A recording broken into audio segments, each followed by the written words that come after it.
Subscribe કરો ये है न्यूज़ इंडिया चैनल ने પછી YouTube એપ પર બેલ આઇકોનનું બટન દબાવો અને નિહાળો ये है न्यूज़ इंडिया चैनल।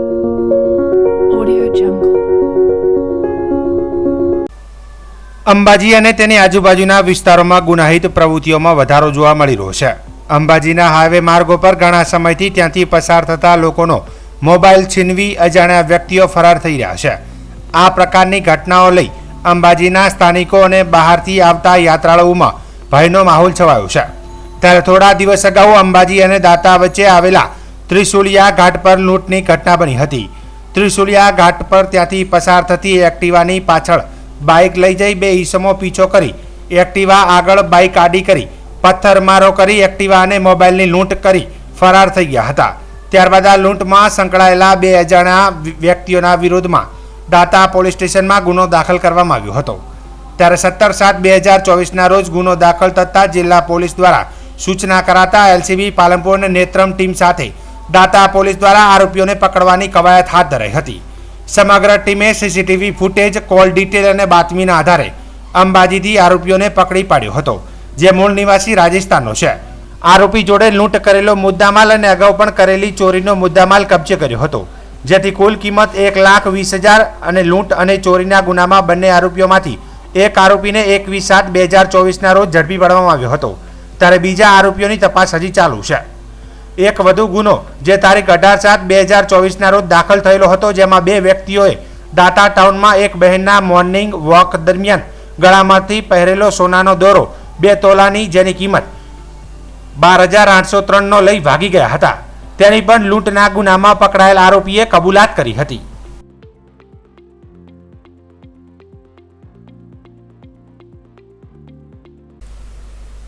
બનાસકાંઠા જિલ્લાના અમીરગઢ તાલુકાના જોરાપુરા ગામના પાટિયા નજીક અજાણ્યા વાહન ચાલકે યુ ટર્ન લેતા આબુ રોડ તરફથી આવતી ઇકો કાર પાછળ ઘૂસતા અકસ્માત સર્જાયો હતો।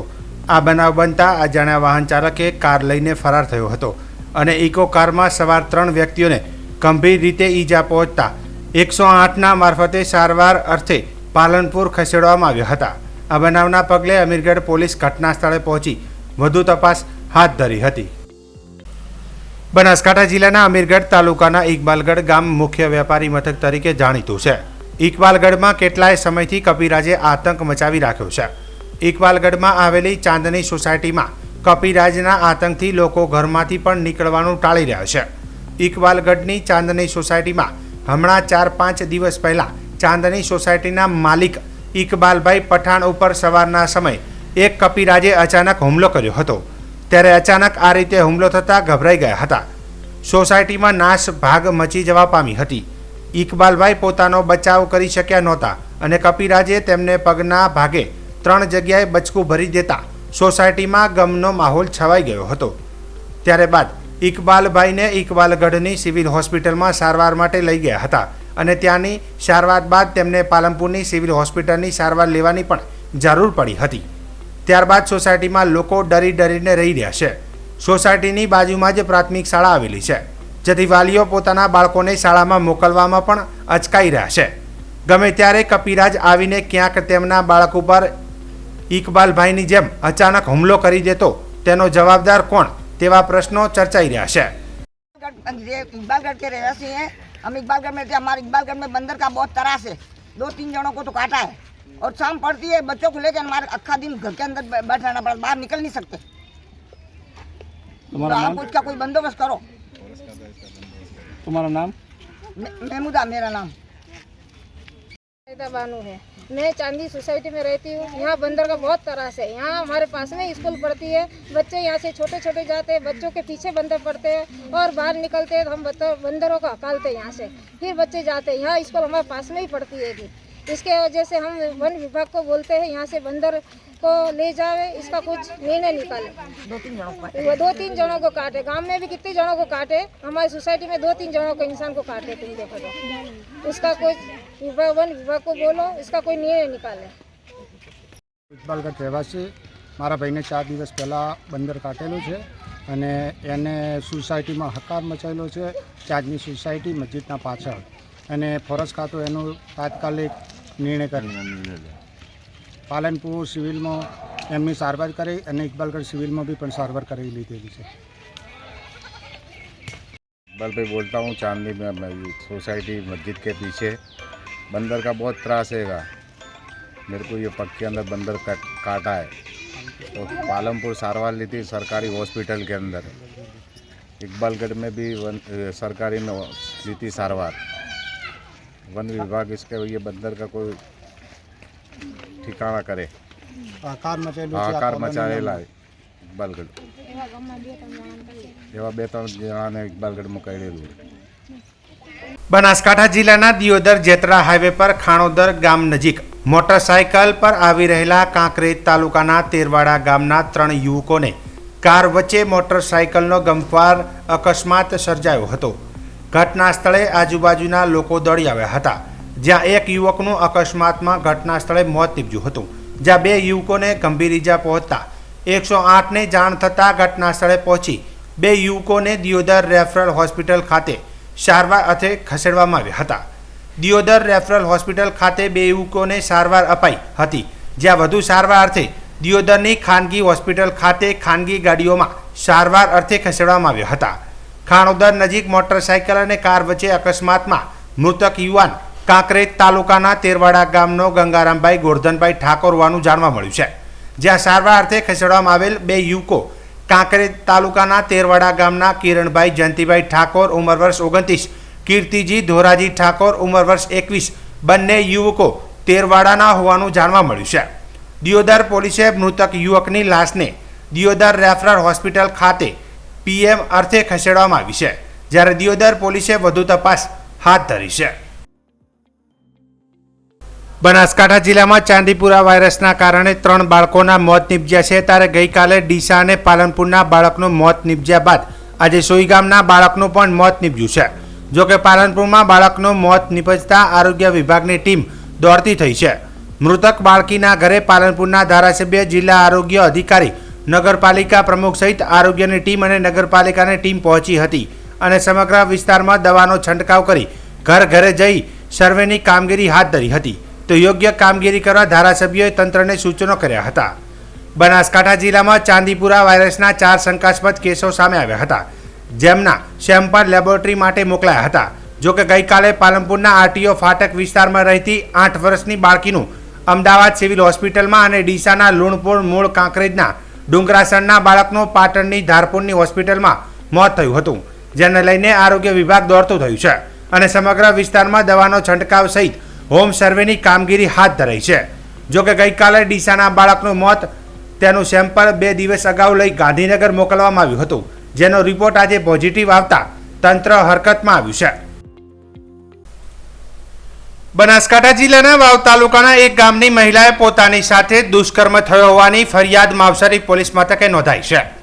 માવસરી પોલીસ સ્ટેશનમાં મહિલાએ નોંધાયેલ ફરિયાદમાં જણાવ્યું છે કે તારીખ 20/7/2024ના રોજ રાત્રિના સમય પોતાના ઘરે સૂતા હતા, તે દરમિયાન દાદુભાઈ ઉર્ફે વિક્રમભાઈ પ્રભાતસિંહ ચૌહાણ નામનો ઈસમ આવી ઊંઘમાંથી ઉઠાડી બીજા ખાટલે લઈ જઈ મારા મરજી વિરુદ્ધ મોઢે હાથ રાખી દુષ્કર્મ આચર્યું હતું। એટલું જ નહીં, મારા વિશે કોઈને કહીશ તો જાનથી મારી નાખવાની ધમકી આપી હતી। લોકો મારા સાથે ખરાબ કામ થયેલ તેની ખબર પડી જશે અને ઇજ્જત જશે, જેથી મહિલાએ ભેંસોની ઈતરડી મારવાની દવા પીધી હતી અને તે બાદ ઉલટી કરતા જોઈ માણસો તડાવ સરકારી દવાખાને દવા કરાવવા લઈ ગયા હતા। જે વાતની જાણ માવસરી પોલીસને કરાતા માવસરીના મહિલા પીએસઆઈ વીએસ દેસાઈએ અસારા ગામના દાદુભાઈ ઉર્ફે વિક્રમભાઈ પ્રભાતસિંહ ચૌહાણના વિરોધમાં ભારતીય નાગરિક સુરક્ષા કલમ 173 હેઠળ 64(1) અને 351(2) દાખલ કરી હતી અને વધુ તપાસ હાથ ધરી હતી।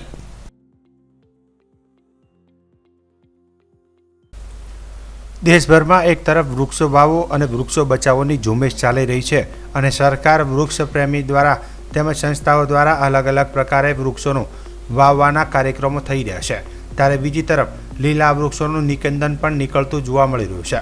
આજે ધાનેરા વિસ્તારમાં મામલતદારશ્રીએ ટ્રેક્ટર ટ્રોલી સાથે લીલા કપાયેલા વૃક્ષોના લાકડા લઈ જતા ટ્રેક્ટર ઝડપી પડ્યા હતા અને બિન લીગલ જણાતા ધાનેરા મામલતદાર કચેરી પર લાવી કાયદેસરની કાર્યવાહી હાથ ધરી હતી। ઉલ્લેખનીય છે કે આવી રીતે રોજના 30 થી 40 ટ્રેક્ટર ટોલા ભરાઈને બિન લીગલ લાકડા લઈ જતા વાહનો ઝડપી અને માલિકો પર મોટા દંડ સાથે કાયદેસરની કાર્યવાહી થાય તેવી વૃક્ષ પ્રેમી જનતાની માંગ છે.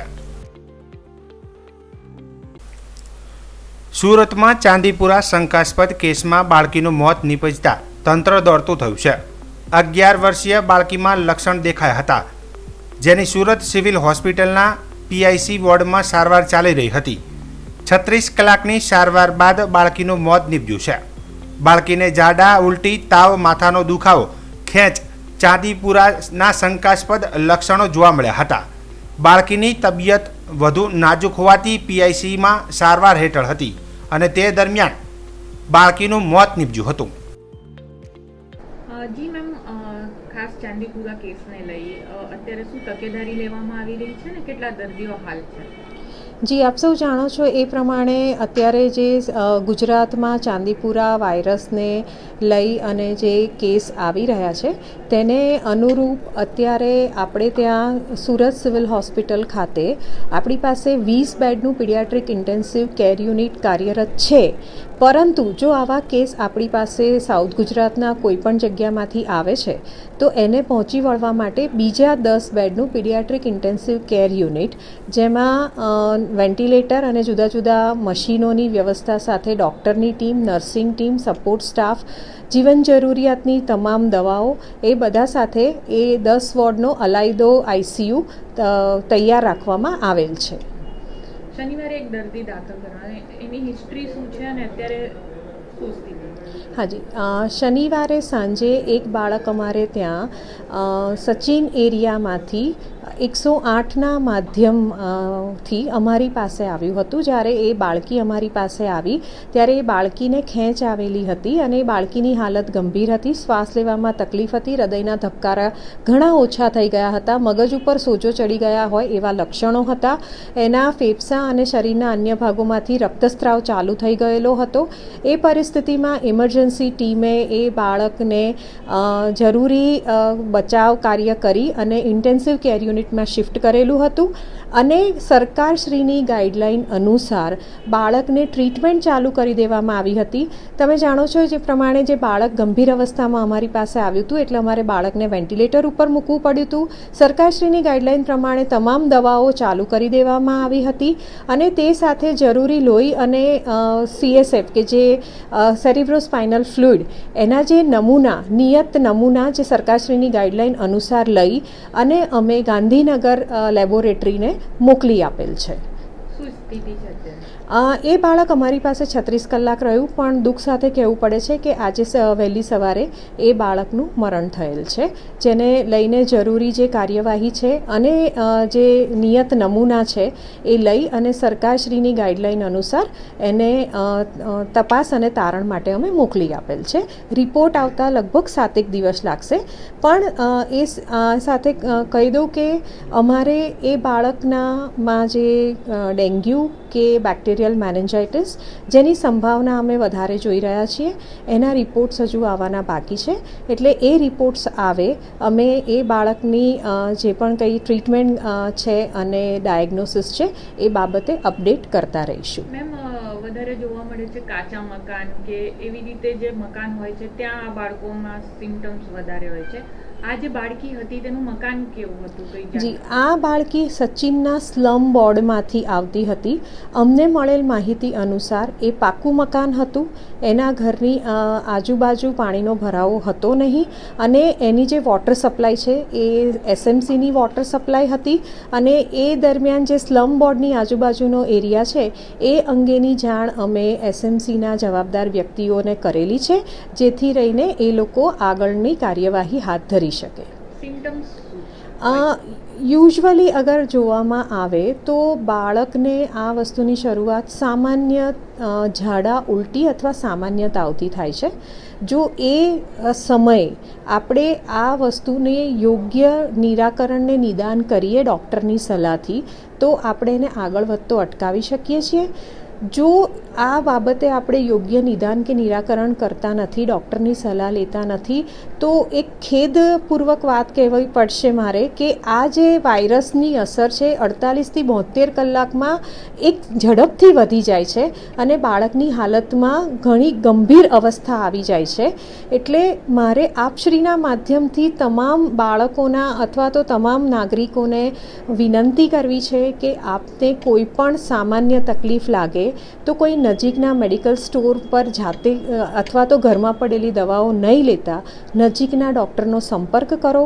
સંપર્ક કર્યા પછી ડૉક્ટર પાસે નિદાન કરાવી અને જરૂરી દવાઓ લો.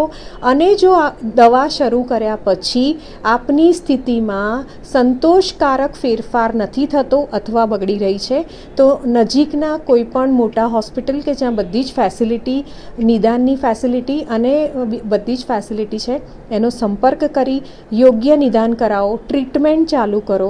જો આપ ગ્રામ્ય વિસ્તારથી છો તો નજીકના ડિસ્ટ્રિક્ટ હોસ્પિટલ અથવા તો મેડિકલ કોલેજનો સંપર્ક કરી અને વહેલી તકે અમારા સુધી પહોંચવાનો પ્રયત્ન કરો, જેથી કરીને આપના બાળકનું યોગ્ય નિદાન થઈ, યોગ્ય સારવાર થઈ અને આપણે એક સારો આઉટકમ આપી શકીએ.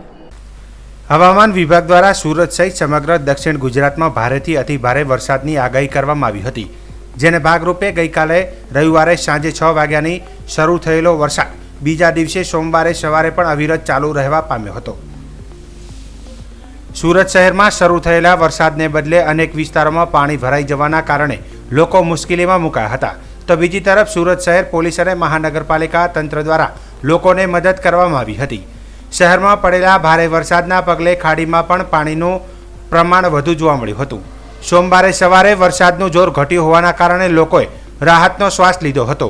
ગઈકાલે સાંજે 6 વાગ્યાથી શરૂ થયેલા વરસાદના આંકડાની વાત કરવામાં આવે તો ઓલપાડમાં 107 mm, માંગરોળમાં 53 mm, ઉમરપાડામાં 94 mm, Mandvi 40 mm, Kamrej 160 mm, Surat city 146 mm, ચોર્યાસી 44 mm, પલાસાણા 159 mm, Bardoli 106 mm, મહુવામાં 126 mm વરસાદ નોંધાયો છે. જો કે સોમવારે અને ઈશારોની અંદર વરસાદનું પ્રમાણ ખૂબ જ ઓછી માત્રામાં નોંધાયું હતું. તો બીજી તરફ હવામાન વિભાગ દ્વારા આગામી દિવસોમાં પણ ભારે વરસાદનું એલર્ટ આપવામાં આવ્યું છે, જેને લઈને તંત્ર એલર્ટ મોડમાં આવી ગયું છે. દ્વારકા જિલ્લામાં બારે મેઘ ખાંગા હોય તેવી પરિસ્થિતિનું નિર્માણ થયું હતું. વહેલી સવારથી દ્વારકા તેમજ કલ્યાણપુર પંથકમાં ધોધમાર વરસાદ વરસ્યો હતો. કલ્યાણપુર પંથકમાં 4 કલાકમાં 12 થી 15 ઇંચ જેટલો વરસાદ વરસતા કલ્યાણપુર તાલુકાના અનેક ગામડાઓ બેટમાં ફેરવાયા હોય તેવા દ્રશ્યો સામે આવ્યા હતા. તો બીજી તરફ કલ્યાણપુર તાલુકાના પાનેલી ગામે પાણીના પ્રવાહમાં 3 લોકો ફસાતા તેમને એનડીઆરએફની ટીમ દ્વારા બચાવ કામગીરી હાથ ધરવામાં આવી હતી, પરંતુ એનડીઆરએફની ટીમ પણ ત્યાં ફસાઈ જતા વાયુસેનાની મદદની તમામ લોકોનું રેસ્ક્યુ કરવામાં આવ્યું હતું.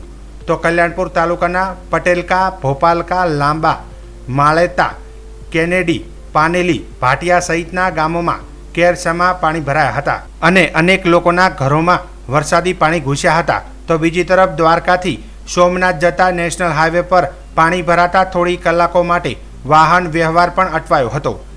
જિલ્લાના મોટા ભાગના ડેમ હાલ ઓવરફ્લો થઈ ગયા છે, ત્યારે જિલ્લાના સાંસદ પૂનમબેન માડમે પણ લોકોને જરૂરિયાત વગર ઘરની બહાર ન નીકળવા અને પાણીના પ્રવાહથી દૂર રહેવાની અપીલ કરી હતી. સાથે સાંસદ પૂનમબેને જણાવ્યું હતું કે તંત્ર લોકોની સાથે છે અને કોઈપણ જાતની જરૂર પડી જાય તંત્ર લોકો ભેગું રહેશે. હાલ દ્વારકા શહેરમાં પણ ધોધમાર વરસાદ ખાબકતા ફરી દ્વારકાના ભદ્રકાળી ચોક, મેઇન બજાર વિસ્તાર સહિત માર્ગો પર કેડસમાં પાણી ભરાયા હતા, જેના પગલે અનેક હોટલ, રેસ્ટોરન્ટ તેમજ ઘરોમાં પાણી ઘૂસ્યા હતા અને લોકોને પરેશાનીનો ભોગ બનવું પડ્યું હતું. નમસ્તે. પાર્લામેન્ટ સત્ર હોવાને લીધે હું અત્યારે અમદાવાદથી દિલ્હી જાઉં છું, પણ જામનગર જિલ્લો અને દ્વારકા જિલ્લોમાં અતિ ભારે વરસાદને લીધે અત્યારના પૂરની પરિસ્થિતિ નિર્માણ થઈ છે. હું સર્વે નાગરિકોને વિનંતી કરું છું કે નીચાણવાળા વિસ્તારમાં રહેતા લોકો સ્થળાંતર કરે અને કોઈ પણ જ્યાં પાણી ભરાવાની સંભાવના હોય અથવા પાણીના જે સ્ત્રોત હોય, નદી, નાળા, એ વિસ્તારોમાં જવું ટાળે, એની નજીક જવાનું ટાળે, કારણ કે હજી પણ અતિ ભારે વરસાદની આગાહી છે. જ્યાં કલ્યાણપુર તાલુકામાં અત્યારના ટંકારિયા, પાનેલી, કેનેડી અને કેશુપર આ ગામમાં જ્યાં નાગરિકો ફસાયેલા છે ત્યાં એનડીઆરએફની ટીમ મોકલવામાં આવી છે. એરફોર્સની પણ મદદ અત્યારે ચોપર રેસ્ક્યુ માટે લેવામાં આવી છે. અમે બધાય તંત્ર સાથે સતત સંપર્કમાં છીએ. આખું તંત્ર તમને મદદરૂપ થવા માટે પણ સુસજ્જ છે. ત્યારે હું આપ સૌને વિનંતી કરું છું કે આપ સૌ પણ ખૂબ જાગૃત રહ્યો. હાલ પૂરતું ક્યાંય પણ બહાર નીકળવાનું અથવા નીચાણવાળા વિસ્તારમાં જવાનું ટાળો એવી અપીલ સાથે આવતી 24 કલાક આપ સૌ ખૂબ જ ધ્યાન રાખો એવી વિનંતી સાથે આપ સૌ સુરક્ષિત રહ્યો એવી પુનઃ અપીલ. સબસ્ક્રાઇબ કરો એ હાઈ ન્યૂઝ ઇન્ડિયા ચેનલ ને પછી યુટ્યુબ એપ પર બેલ આઇકોન નું બટન દબાવો અને નિહાળો એ high news India channel. Audio Jungle.